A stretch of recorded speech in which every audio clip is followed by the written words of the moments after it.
क्या आपको turbo engines वाले कार लेनी चाहिए? आइए देखते हैं इस वीडियो में। तो सबसे पहले बात करते हैं कि इंजिन्स कैसे काम करते हैं। तो बेसिकली ये होता है, बाहर से हवा इंजन के अंदर जाती है, वहां पे पेट्रोल या डीजल जो भी आपकी कार की फ्यूल है वो और हवा का मिक्सचर बन के स्पार्क प्लग थ्रू एक छोटा सा एक्सप्लोजन होता है और फिर पिस्टन घूमती है और आपकी गाड़ी चलती है।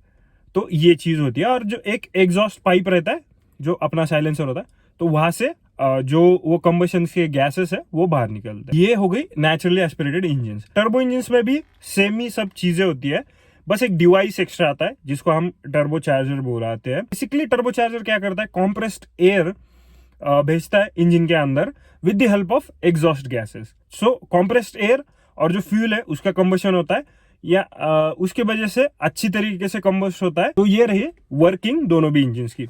अब बात करते हैं माइलेज की।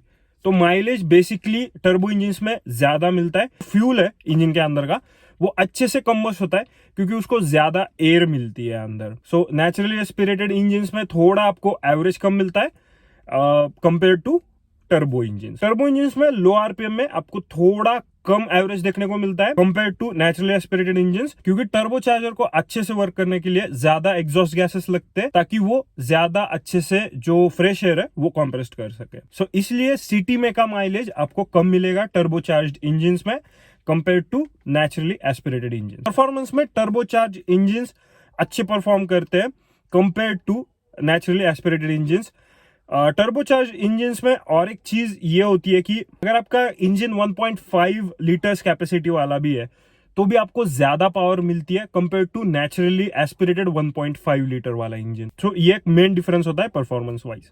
मेंटेनेंस में मुझे लगता है कि नेचुरली एस्पिरेटेड इंजन बहुत अच्छे हैं क्योंकि 15-15 सालों तक वो इंजन को कोई प्रॉब्लम नहीं होता है, क्योंकि उसमें जो मैकेनिकल पार्ट्स है वो कम होते हैं compare to turbo engine. Turbo engine में ऑब्वियसली टर्बो चार्जर होता है तो उसमें बहुत सारे मैकेनिकल पार्ट्स होते हैं, तो वो वेयर एंड टियर की वजह से ओवर द टाइम खराब हो जाते हैं। मैं पर्सनली ये सजेस्ट करूंगा कि टर्बो इंजन आप अवॉइड करें अगर आपको रिलायबिलिटी ज्यादा चाहिए और मेंटेनेंस कॉस्ट कम। पर्सनली मेरा जो एक्सपीरियंस था, मेरा 2 बार चेक इंजन लाइट आया, वो it was nothing related to turbo charger या फिर टर्बो का कुछ इश्यू नहीं था, वो इलेक्ट्रिकल कुछ डिफरेंसेस आए थे, तो उसकी वजह से BS6 इंजन में ये लोचा होता ही है। मैं आपको कुछ चीज़ें बताऊंगा जो मैंने खुद से रिसर्च किए और एक्सपीरियंस भी किए टर्बो इंजन के बारे में। अगर आपको लॉन्ग टर्म रिलायबिलिटी चाहिए टर्बो इंजन में तो आपको बहुत अच्छी तरीके से कार चलानी पड़ेगी, रफ ड्राइविंग नहीं चलेगी। अगर आप हिली एरियाज में रहते हो तो आपको 101% टर्बो वाले कार्स लेने ही नहीं है, टोटली नो। दूसरी बात, अगर आप बहुत रफ ड्राइविंग करते हो, रैश ड्राइविंग करते हो, हर टाइम आपके गांव में, आपके सिटी में हर टाइम ट्रैफिक होती है, तो I would 100% suggest you to avoid turbo cars. तो मैं आपको बताऊंगा कि टर्बो इंजन्स को अच्छे से यूज करने के लिए, उसकी रिलायबिलिटी बढ़ाने के लिए, मेंटेनेंस कॉस्ट कम रखने के लिए क्या करने चाहिए।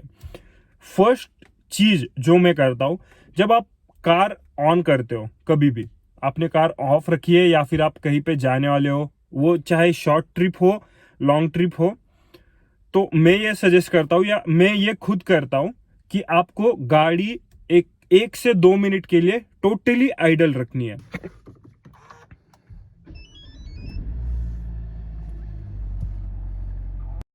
टोटली।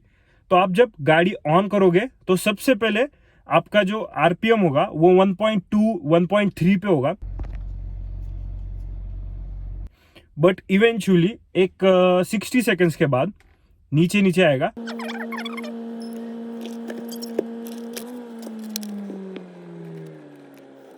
0.6 जब आरपीएम होगा आपका, तब ही आप गाड़ी चलाना या फिर आपका ट्रिप कंटिन्यू करना। तो ये चीज अगर आप करोगे ना तो आपका इंजन जो है ना वो थोड़ा कम हीटअप होगा। पहले पहले जब मैंने ये कार ली थी तब मैं ये चीजें फॉलो नहीं करता था, तो बहुत कार हीटअप करती थी। मैंने इवन सर्विस सेंटर वालों को भी पूछा, उनको भी ये आइडिया नहीं थी। दूसरी चीज जो मैं करता हूं, जब भी मैं गाड़ी स्टॉप करता हूं, अभी मैं यहाँ पे रुका हूं, तो मैं अगेन गाड़ी बंद करने से पहले 1 से 2 मिनट टोटल गाड़ी आइडल पे रखता हूं। तो अराउंड 2 घंटे चलाऊं मैं, और 108 किलोमीटर आप देख सकते हो रनिंग है। तो अभी गाड़ी डायरेक्टली ऑफ नहीं करूंगा, सबसे पहले एसी ऑफ करूंगा और उसके बाद अभी तकरीबन 1 मिनट मैंने पूरी आइडल कर दी, रेडिएटर का फैन भी ऑन हो गया और उसके बाद अभी मैं इग्निशन ऑफ कर दूंगा। टोटल मैं एसी बंद करता हूँ सबसे पहले, उसके बाद जो उसका टोटल फैन वगैरह है, रेडिएटर का फैन वगैरह वो सब चलने देता हूँ और उसके बाद गाड़ी बंद करता हूँ। इससे क्या होता है, जो टर्बो चार्जर भी आपका जो गर्म हुआ होता है और इंजन भी टोटल गर्म हुआ होता है, वो सब कूल डाउन होता है। तो एक टाइम मिलता है, सो इंजन को टाइम मिलता है अच्छे से ठंडा होने के लिए।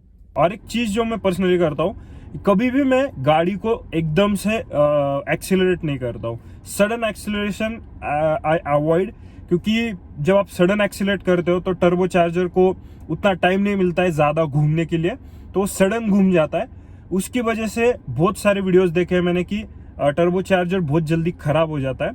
तो वो एक चीज़ आप याद रखना और टाइमली सर्विसिंग टर्बो इंजिन्स को करते रहना। सो इतना ही छोटा सा एक इंफॉर्मेटिव वीडियो मुझे बनाना था बहुत दिन से, तो मैंने बना दिया। अगर आपको कुछ क्वेश्चंस है अल्काज़ार 1.5 टर्बो पेट्रोल्स के बारे में तो कमेंट कीजिए, या फिर कोई गलत इन्फॉर्मेशन मैंने दे दी है वीडियो में तो भी कमेंट कर दीजिए नीचे, और लाइक कीजिए, सब्सक्राइब कीजिए। मिलते हैं अगली वीडियो में, बाय।